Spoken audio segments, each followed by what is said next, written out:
Assalamualaikum warahmatullahi wabarakatuh.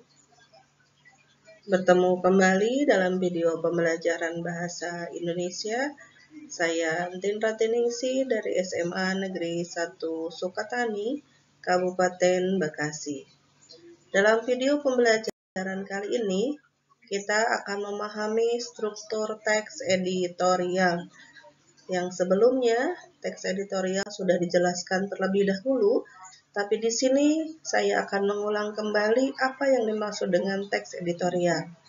Teks editorial adalah teks yang ditulis oleh sebuah redaksi media massa. Teks ini merupakan pandangan atau opini dan sikap resmi suatu media terhadap peristiwa yang aktual, fenomenal, dan kontroversial. Apa yang dimaksud dengan aktual?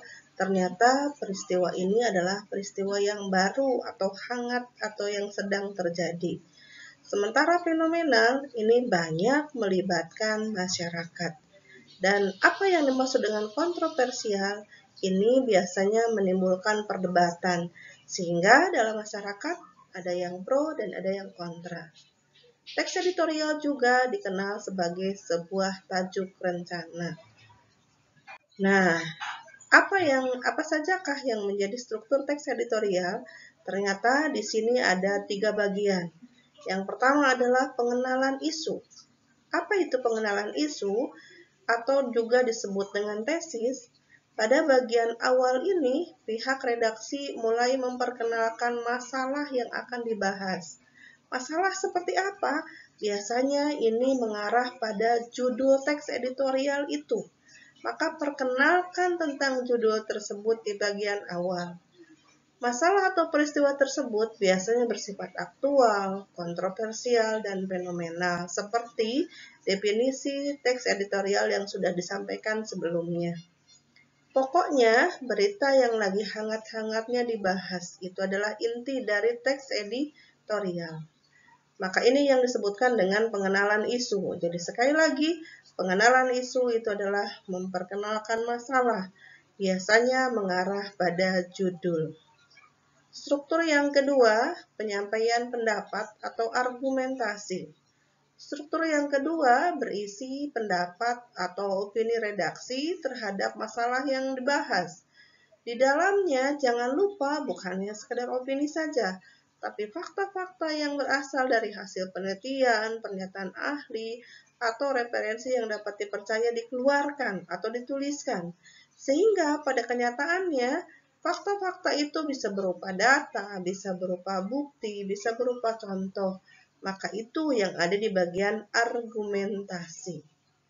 Dan yang terakhir, struktur yang ketiga, yaitu penegasan ulang. Pada bagian terakhir ini menegaskan dengan sebuah kesimpulan yang bisa juga dengan saran atau rekomendasi.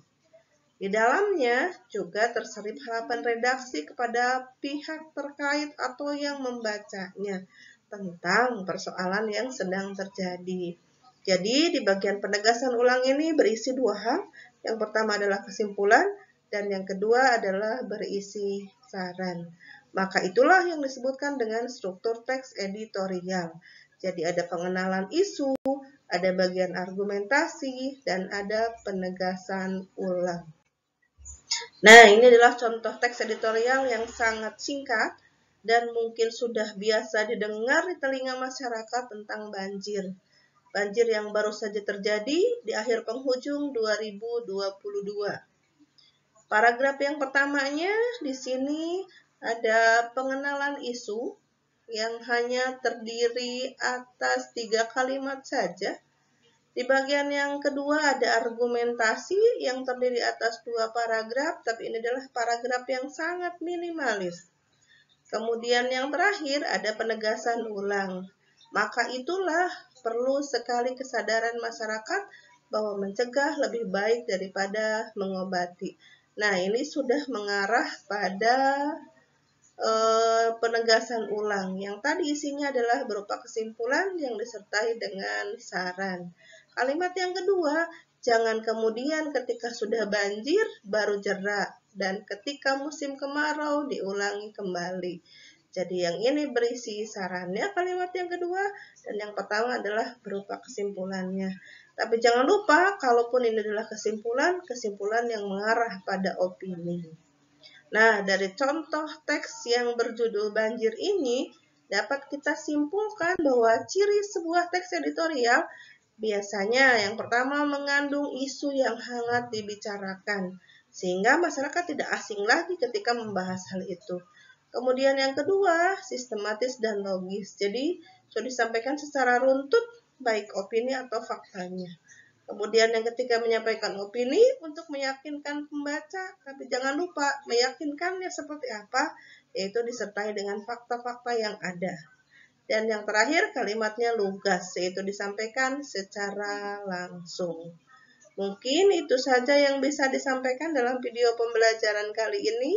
Semoga struktur teks editorial bisa dipahami yang sudah disertai dengan contohnya dan bisa menganalisa ketika digantikan dengan judul yang lain. Terima kasih untuk pembelajaran hari ini. Wassalamualaikum warahmatullahi wabarakatuh.